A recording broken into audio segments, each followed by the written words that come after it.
ഇത്തവണത്തെ ഓണം ഗ്രാൻഡാക്കാൻ അല ബേക്കേഴ്സിന്റെ ഓണസദ്യ എത്തിയിട്ടുണ്ട്. സ്പെഷ്യൽ സദ്യ കിറ്റിലാണ് ഇപ്രാവശ്യം സദ്യ എത്തിയിരിക്കുന്നത്. ഒരുപാട് വെറൈറ്റി വിഭവങ്ങളാണ് ഇപ്രാവശ്യത്തെ സദ്യയിൽ ഉൾപ്പെടുത്തിയിരിക്കുന്നത്.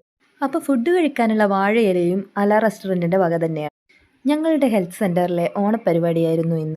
അങ്ങനെ ഉച്ചക്ക് 1 മണിയാകുമ്പോഴത്തേക്കും ഫുഡൊക്കെ എത്തിയിട്ടുണ്ട്. രാവിലെ തന്നെ കുളിച്ചൊരുങ്ങി ഓണക്കോടിയൊക്കെ എടുത്താണ് എല്ലാവരും ഇന്ന് ഡ്യൂട്ടിക്ക് വന്നത്. എല്ലാ ദിവസത്തെയും പോലെ ഇന്നും ഉച്ചവരെ ഡ്യൂട്ടി ഉള്ളതുകൊണ്ട് ഡ്യൂട്ടിയൊക്കെ കഴിഞ്ഞ് സാവധാനമാണ് നമ്മൾ ഫുഡ് കഴിക്കാനിരുന്നത്. ഫുഡൊക്കെ നല്ല പ്രീമിയം ക്വാളിറ്റി ഫുഡ് തന്നെയായിരുന്നു. കൂട്ടത്തിൽ എനിക്ക് ഏറ്റവും ഇഷ്ടപ്പെട്ടത് ഇവരുടെ പായസം തന്നെയായിരുന്നു കേട്ടോ. 2 തരത്തിലുള്ള പായസം ഉണ്ടായിരുന്നു. പൈനാപ്പിളും മുന്തിരിയും കൂടെ കിച്ചടിയും ബീൻസും ക്യാരറ്റും കൂടെ തോരനുമായിരുന്നു മെയിനായിട്ടുണ്ടായിരുന്നത്. ആ കൂട്ടത്തിൽ സാധാരണ അവിയൽ എല്ലാ കറിയിലുള്ള പോലെ തന്നെ അവിയൽ നോർമലായിട്ട് തന്നെ ഉണ്ടായിരുന്നു. പിന്നെ പുളിയിഞ്ചി മെയിനായിട്ട് എനിക്ക് ഏറ്റവും കൂടുതൽ കറികളുടെ കൂട്ടത്തിൽ ഇഷ്ടപ്പെട്ടത് പുളിയിഞ്ചിയായിരുന്നു. അതൊരു വെറൈറ്റി തന്നെയായിരുന്നു. പിന്നെ ഓലൻ, ഉപ്പേരി, കാളൻ, കൂട്ടുകറി തുടങ്ങി പല കറികളും ഉണ്ടായിരുന്നു. ഒരുപാട് ക്വാണ്ടിറ്റിയിലായിരുന്നു ചോറുണ്ടായിരുന്നത്. ശരിക്കും പറഞ്ഞാൽ ഒരു ചോറ് 2 പേർക്ക് കഴിക്കാനുള്ള അത്ര ഉണ്ടായിരുന്നു. പിന്നെ ഇതിൻ്റെ കൂടെ തൈരും രസവും കൂടി ഉണ്ടായിരുന്നു കേട്ടോ.